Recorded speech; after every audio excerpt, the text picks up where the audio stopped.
We are the board members for Coca-Cola, and we'd like to talk to you about our new book coming out, Coca-Cola. In it, we categorize the triumphs and failures of the Coca-Cola company in the 20th century. I'd now like to hand it over to the company president, Kevin. I'd like to introduce you to a brief history of Coca-Cola.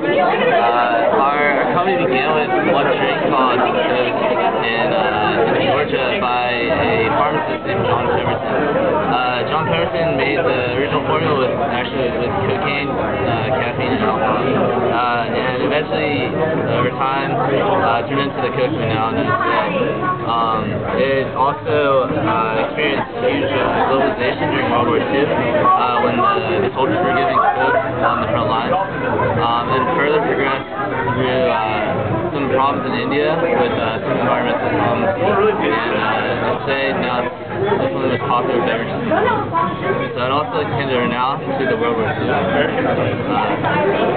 Hi, my name is Courtney, and I'd like to talk to you a little bit about how Coca-Cola exploded during World War II.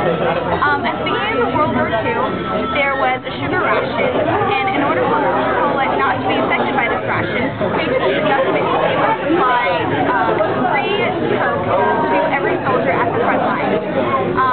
With this, they shipped twice a month 3 million bottles of Coke, and by the end of the World War, they had shipped 5 billion Coke to every soldier on the front line.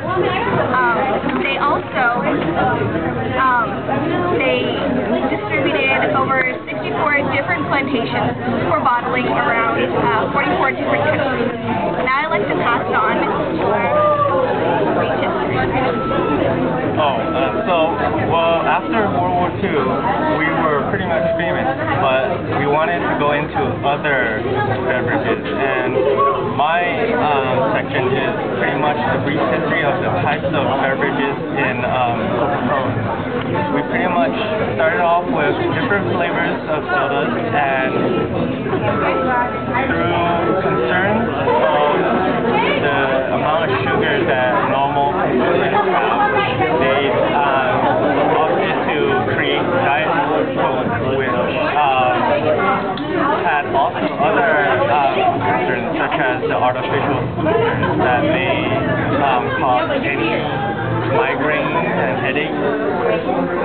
And later on, our company actually purchased Minute Maid, which is known for the types of beverages like iced tea, Minute Maid, and Simply Orange. We pretty much planned on increasing our type of beverages in our cookies to remain as the top beverage distributors in the United States and also around the world. By the 1997, the end of the 90s was pretty much that era where everyone desired energy drinks such as Red Bull, and we incorporated a new type of energy drink into our portfolio, which was pretty much all the such as Nos, Grotto, and from there we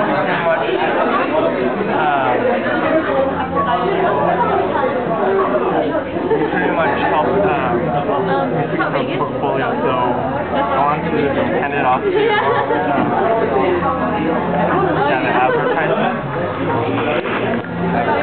Well, for advertisement, Coca-Cola used a lot of approaches, and their beginning approach, they were the first ones to start out with using famous people. Their first famous person was Hilda Clark, and when they used Hilda Clark, other sodas like root beer started getting the idea that people like to appeal or have similarity to celebrities, and therefore they started using celebrities, famous people. And during the mid-1970s, when Nixon had a presidential fail and so did the Watergate scandal happen, Coca-Cola wanted to give more hope to America, so they started started a campaign called Look Up America, and in Look Up America, they started like making commercials of football players and like people, just regular Americans, to try to encourage them to raise their spirits. And Coca-Cola has always been very pro-America, and due to that,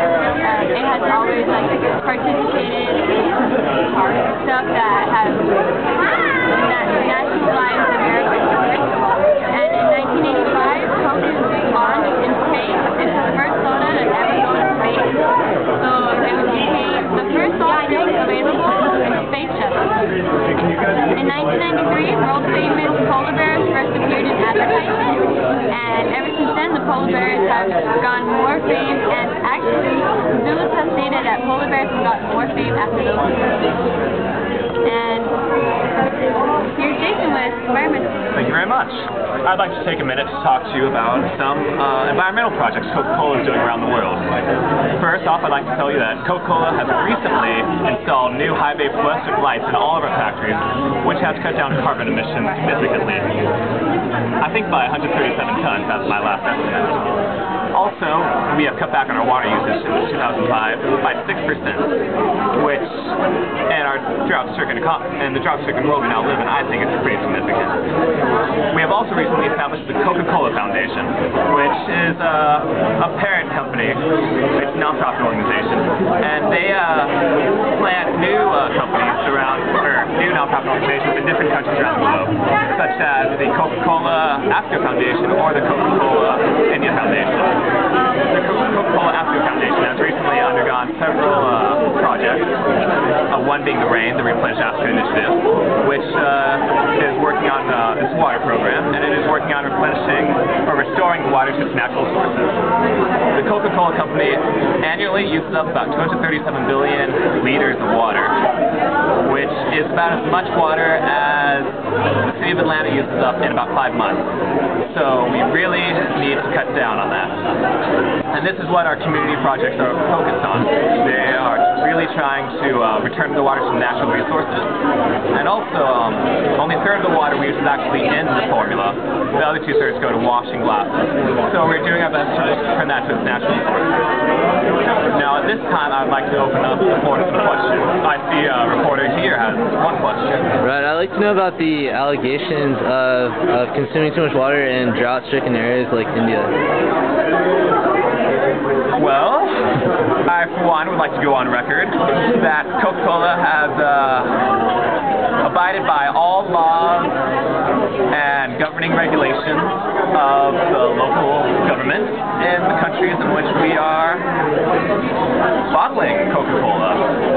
None of the allegations have been proven, although we do sympathize with the locals, and we are doing our best to replenish any water. And we have complied with Indian government, with shutting down one of our local factories. Yeah, I'd like to ask another question then. What do you have to say about the pesticides found in the Coke products, saying that there were 30 times the allowed levels? Well, I do have a very good response to that. Here's my book. Doesn't get a paper. Anyway, I believe that's all the time we have for questions. So, I believe that's all the time we have for our board meeting. Thank you very much for attending, and we hope to see you again. Thank you very much.